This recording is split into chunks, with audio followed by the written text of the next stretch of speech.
November 13th, 1998, 3:47 a.m., McDonald's, Charlotte, North Carolina.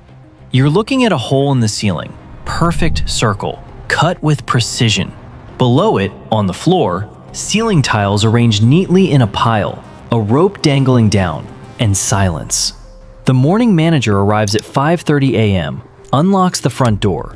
Everything looks normal. Registers closed, tables clean, chairs stacked. Then she notices the manager's office door is open. She always locks it. Always. She walks inside.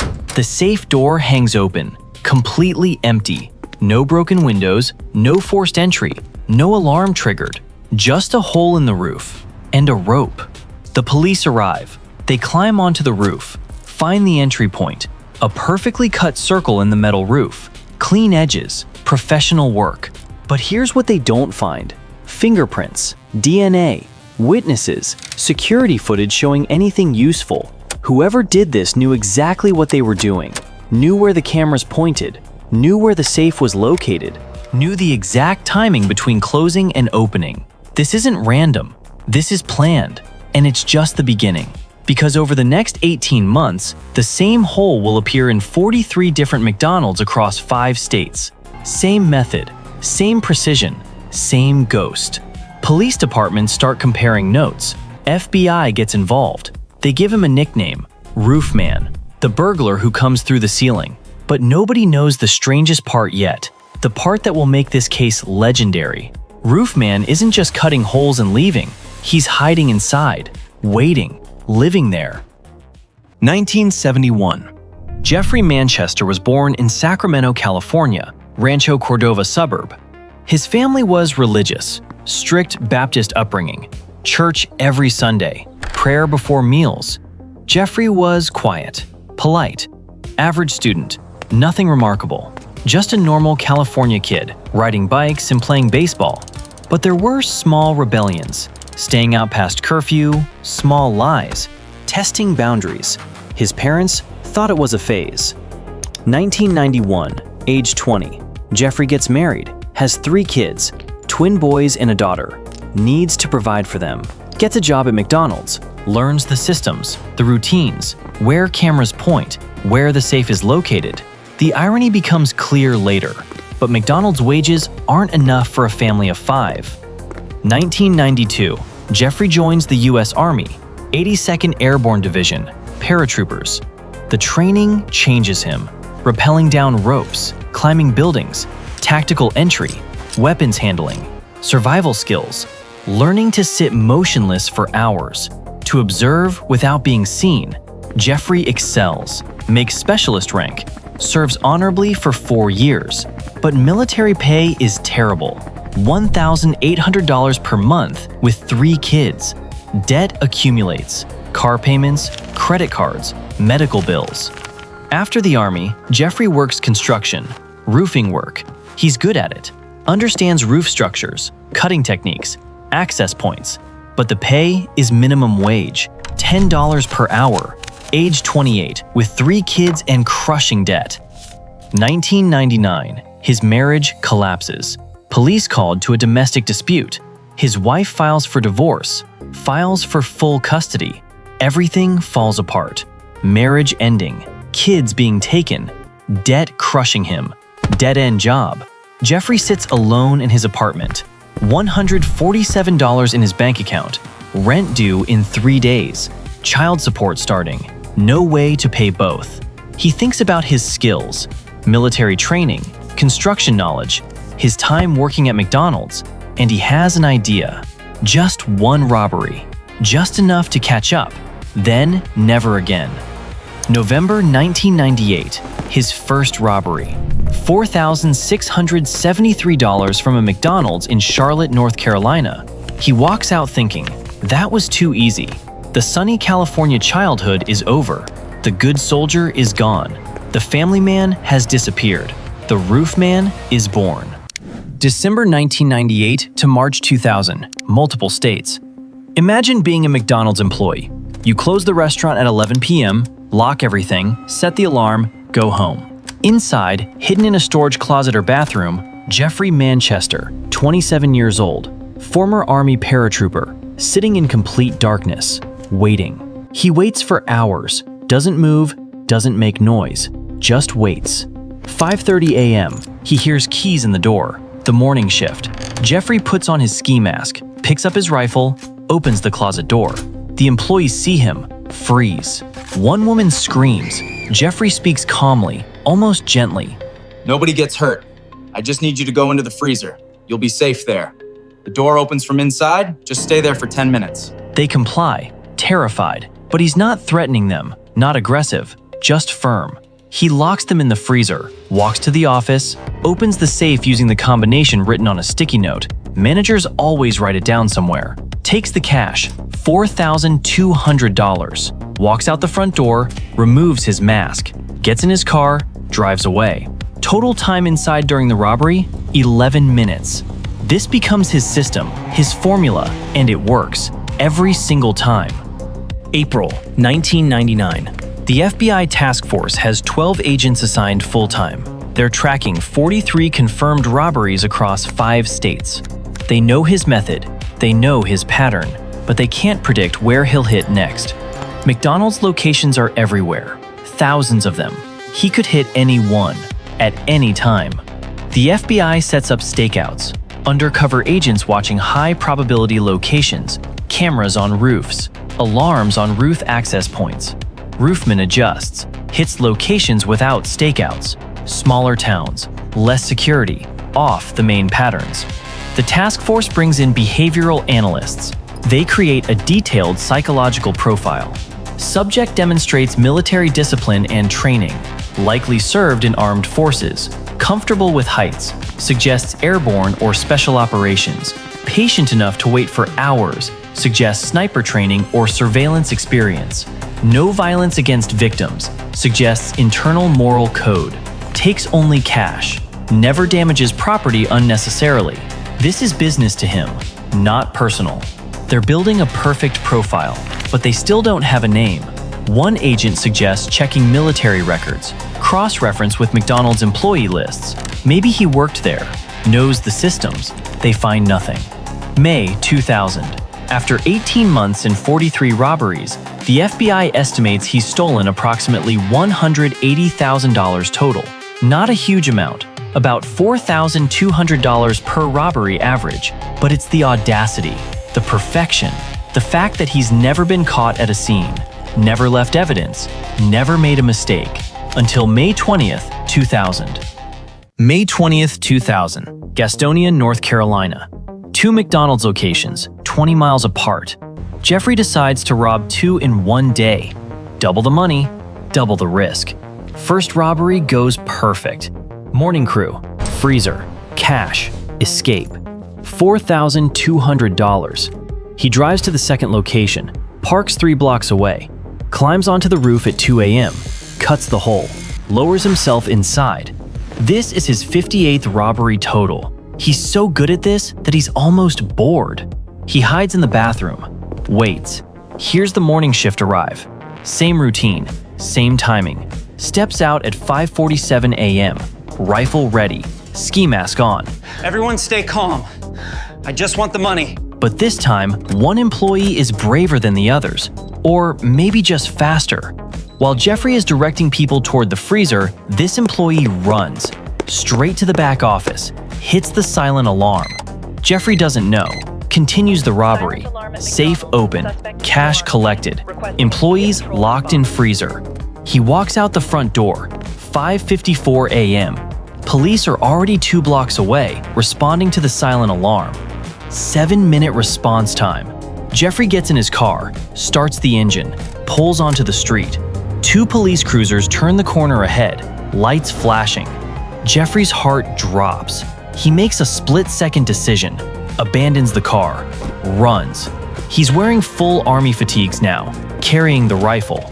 Running through suburban Gastonia at 6 a.m.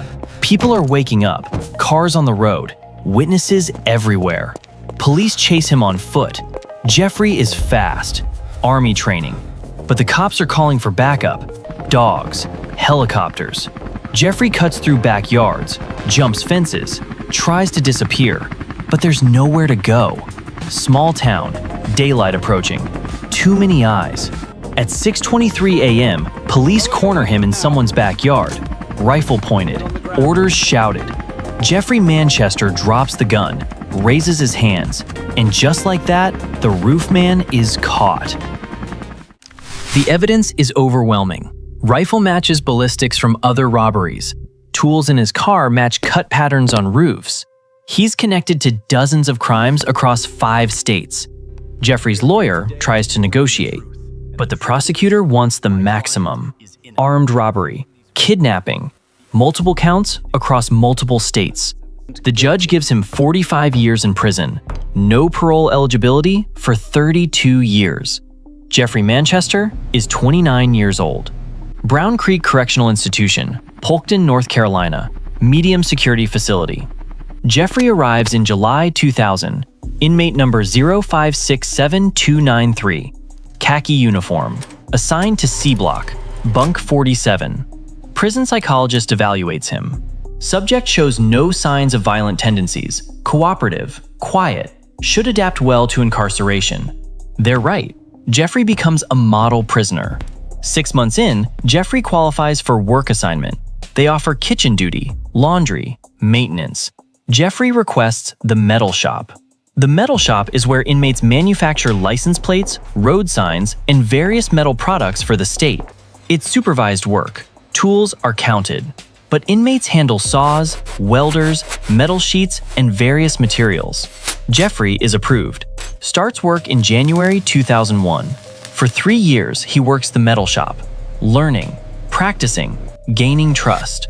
He's so reliable that supervisors give him additional responsibilities: tool inventory, material ordering, training new inmates. He has access to materials most inmates never touch: metal sheets, plywood, paint, industrial strength adhesives. But Jeffrey doesn't steal, doesn't break rules, doesn't do anything suspicious.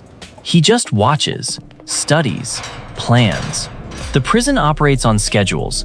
Everything is routine. Guards change shifts at exact times. Delivery trucks arrive on predictable schedules. Every Tuesday and Friday, laundry supply truck, 9:30 a.m., delivers clean linens, picks up dirty ones, takes 45 minutes.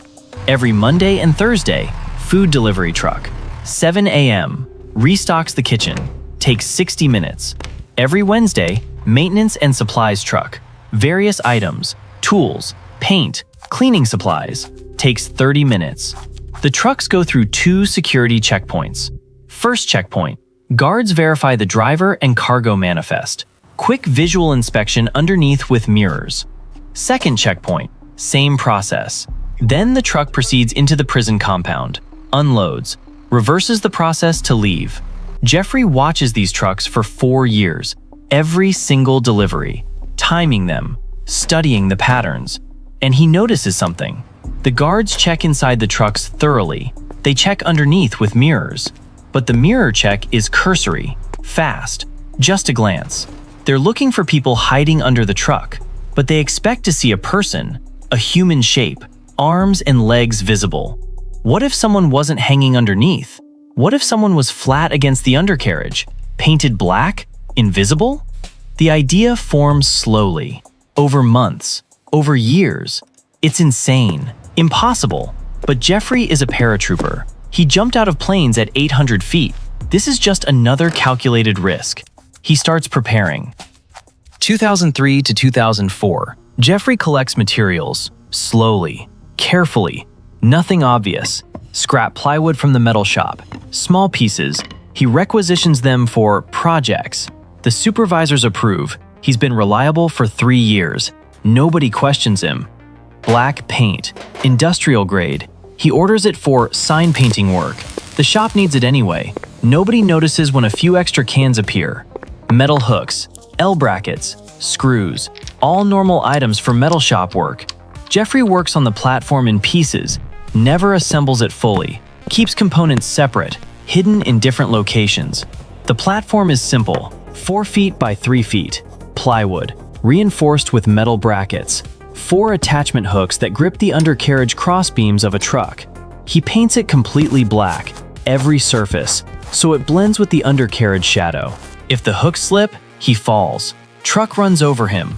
If the guards see him, they shoot. Escaping prisoner. Authorized lethal force. If the driver feels the weight and stops, he's caught. Thrown in maximum security.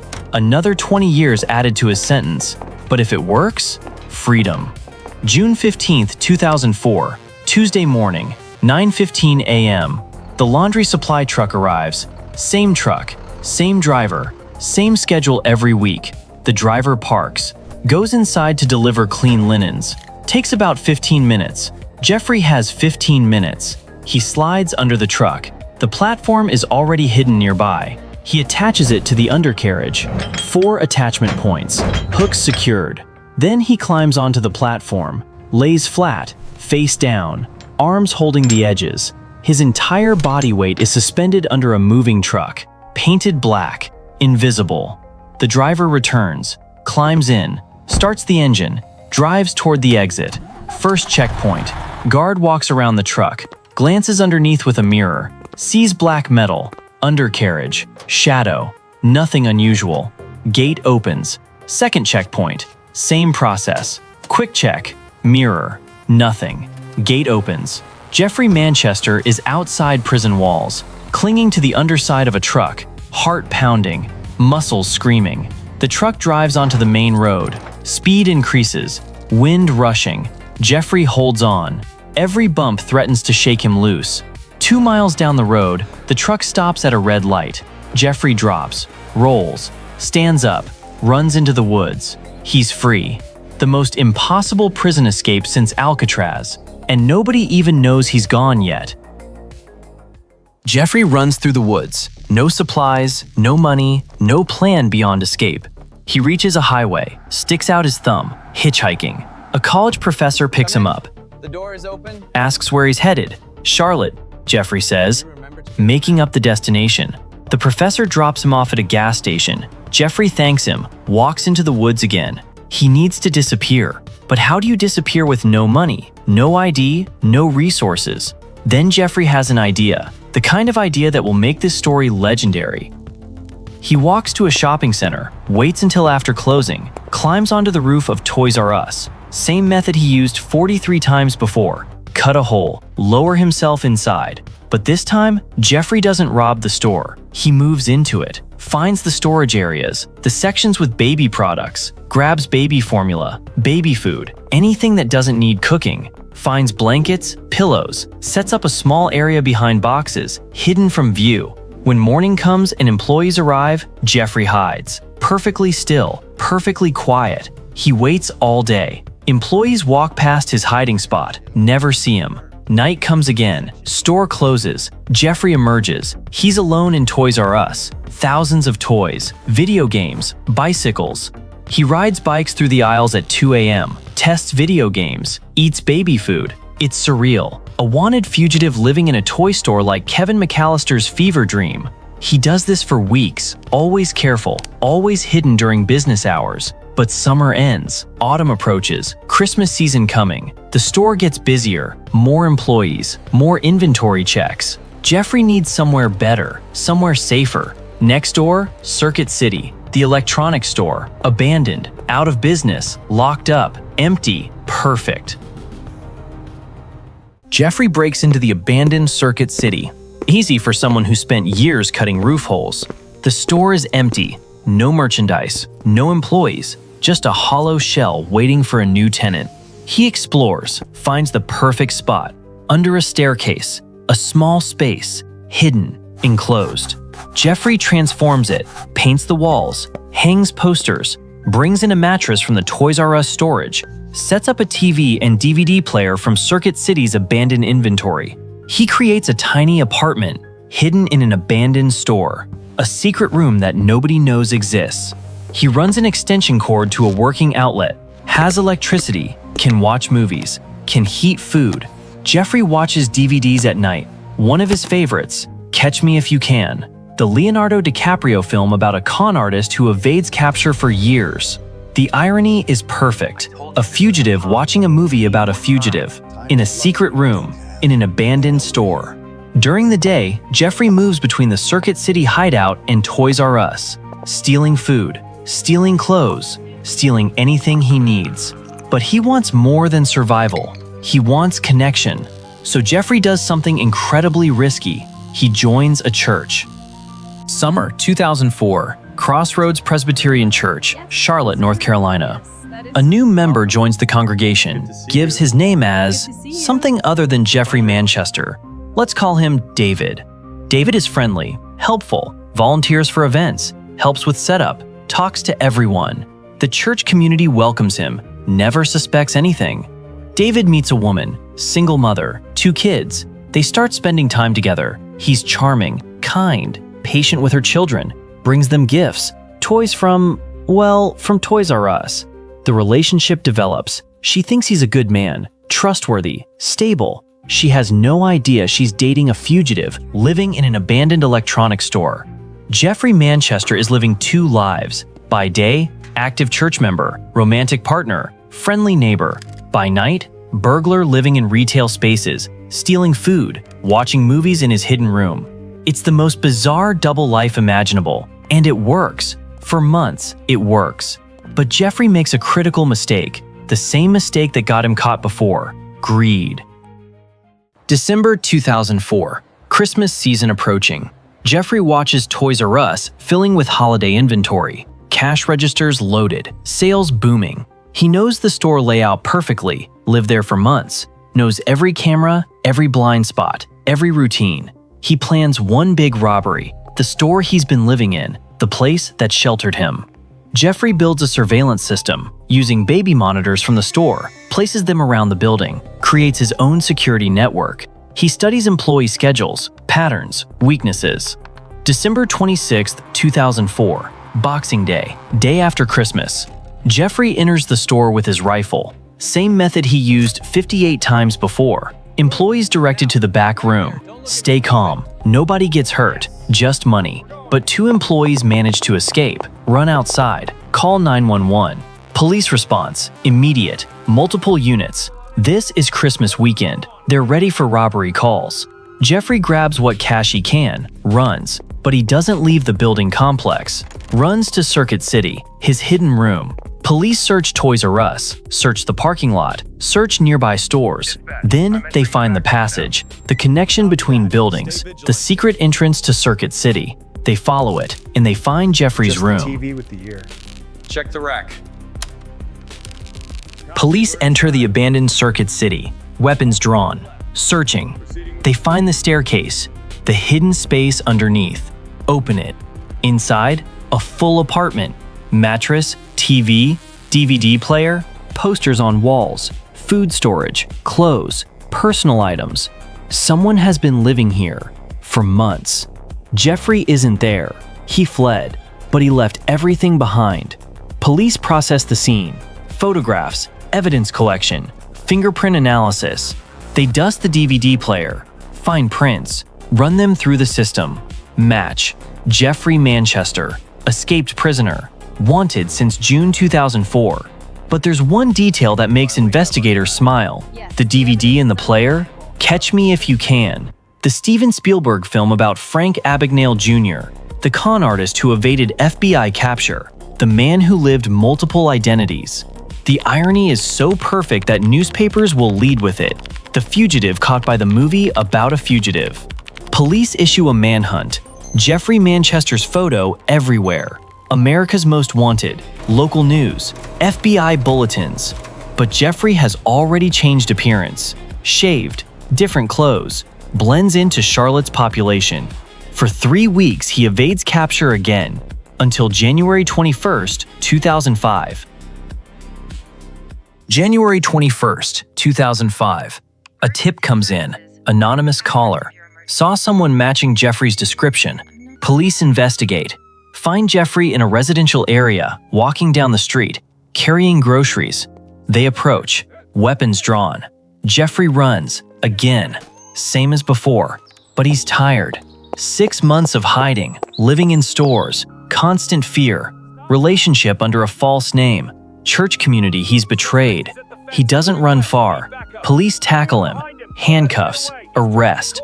Jeffrey Manchester, Roofman, finally caught for good. The trial is swift. The evidence overwhelming. New charges added to his original sentence: robbery, escape from prison, multiple counts of breaking and entering, identity fraud. The judge adds 35 more years to his sentence. Total, 80 years in prison. Earliest release date, December 2036. Jeffrey will be 65 years old. He's transferred to a maximum security facility. No metal shop job this time. No trust. No trucks to hide under. But even in maximum security, Jeffrey tries. 2009. He's been studying the meal delivery system. Guards bring food carts through corridors. There's a pattern, a gap, a weakness. Jeffrey creates a diversion. Small fire in his cell. Alarm triggered. Guards responding. During the chaos, Jeffrey attempts to slip through an unsecured door. He's caught immediately. Wasn't even close to success. Punishment. Another 10 years added to his sentence. Now 90 years total. More importantly, transferred to an even more restrictive unit. Super maximum security. Isolation. Almost no human contact. 2017. Jeffrey tries again. This time, his plan involves a maintenance access tunnel. Again, caught during planning stages. Guards find diagrams in his cell. Notes about guard rotations. Another 15 years added. Total sentence, 105 years. The pattern is clear. Jeffrey Manchester will never stop trying to escape. It's who he is, fundamentally. Core personality. Psychologists evaluate him. Subject shows obsessive patterns. Cannot accept confinement. Will continue escape attempts regardless of consequences.